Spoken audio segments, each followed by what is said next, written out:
In Kabul, where thousands of landmines were made, was the playground for designer Masood Hassani. At the age of 6, he witnessed one of his playmates unintentionally trigger a landmine. The image of his friend writhing in pain has never left him. Stories of children burned, blinded, and maimed were not uncommon. As Hassani tells TED Talks on December 6, 2012, that children would get injured simply because they wanted to play outside.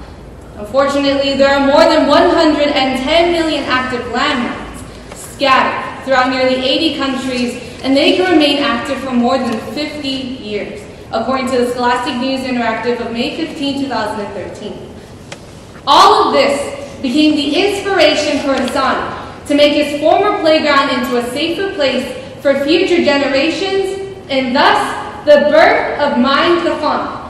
Now, MindTap is a mine detector and has been on display in various art and design museums around the world during the year of 2013. And unlike other designers, Hassani is on an artistic journey with a social mission to reintroduce a problem that has long been forgotten.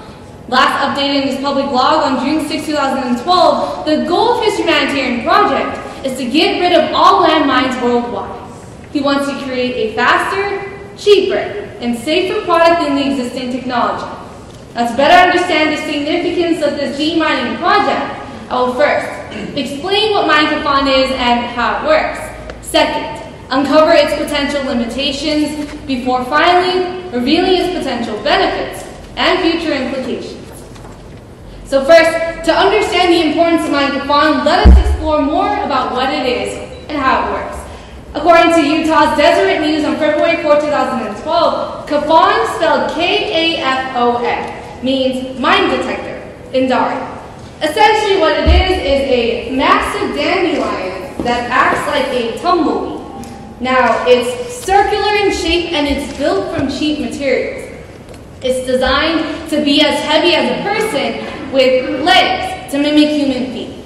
It measures about 7 feet across and it weighs 200 pounds.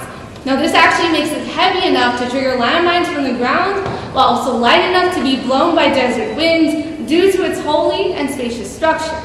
Now MindTap also has a solid iron core with bamboo poles that attach to it. At the end of each pole is a biodegradable disc that helps catch the desert winds and propels MindTap forward. According to the Wired of March 5, 2013, one prototype utilized 200 bamboo poles.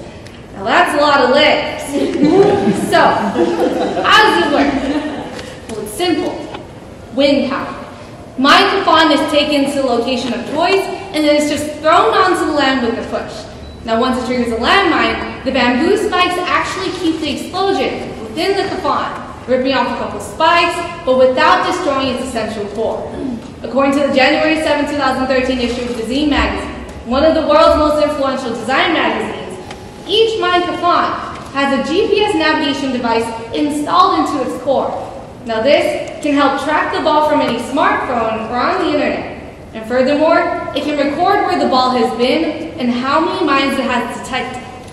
But now that we know what MindTap is and how it works, let us explore its potential limitations. They are twofold. 1, weather and terrain dependency, and 2, inconsistent detection. So first, MindTap is mainly weather and terrain dependent. According to CNN on July 14, 2013, because of its dependency on random gusts of wind, actually makes MindTap somewhat insufficient in systematically clearing an area. Now the limitations also vary based on the different types of terrain, other than a flat desert or flat plain. So for example, if MindTap were to be placed at the bottom of the hill, it would be nearly impossible for random gusts of wind to push it up the hill. Now also in areas where heavy vegetation has cultivated over the mines, MindTap would not be able to trigger those landmines simply by its weight. Mines under heavy vegetation require more advanced detection technologies. Now, the second limitation is inconsistent detection due to the structure of MindTap. According to Radio Free Europe Radio Liberty, a United Nations website last updated February 4, 2013, MindTap is assembled in an ungeometric way in which the poles are placed randomly around the core. Now this creates a random footfall-sized path on any path that MindTap is placed on. Now this random footfall runs the risk of MindTap missing landmines. Now as stated before, when MindTap triggers a landmine, some of the bamboo spikes fall off. Now this creates even more holes and gaps in the structure, which also increases the chances of MindTap missing even more landmines. Lastly, according to Adam Komorowski, head of operations at the UK-based Mine Advisory Group, states that in order for any mine clearing technology to be accepted by a serious mine organization, it must conform to the International Mine Action Standards, also known as the IMAS. Now in this case, because the field has to be cleared to the highest possible standard of at least 99%, actually makes MindTap considered low-grade and responsible delivery, thus making many critics skeptical of MindTap ever meeting the IMAS or to even be effective out on the field. But with these limitations in mind, there are also potential benefits, which are relative to cost, accessibility, and future developments. So first, one of the many benefits of MindTap is how inexpensive it is. According to CNN on November 29, 2013, it costs as little as $40 to build and to use MindTap. Maybe not as cheap as a guinea pig, but definitely cheaper than your iPhone and our college textbooks.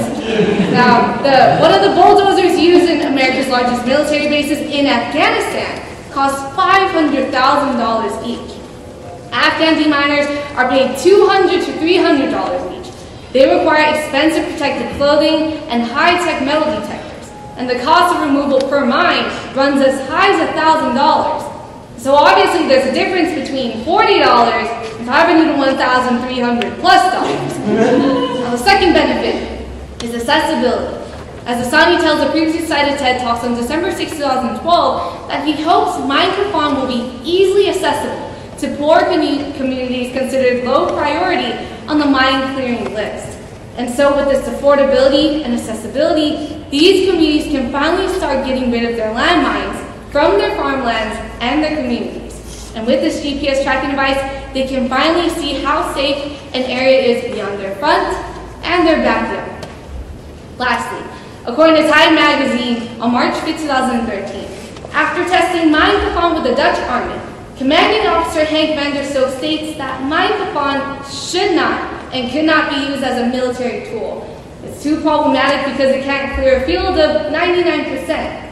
However, he continues to urge Hassani and his team to use Kafon as a humanitarian tool to help prove that there are landmines and to help these poor communities with this GPS tracking device.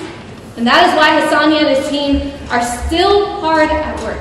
According to the previously cited Radio Free Europe, Radio Liberty, they created a MindTap sub-design with a remote control and a high-tech metal detector. Now in the case that MindTap fails to detonate any mines, it will actually continue to roll and map out the metal structures underneath.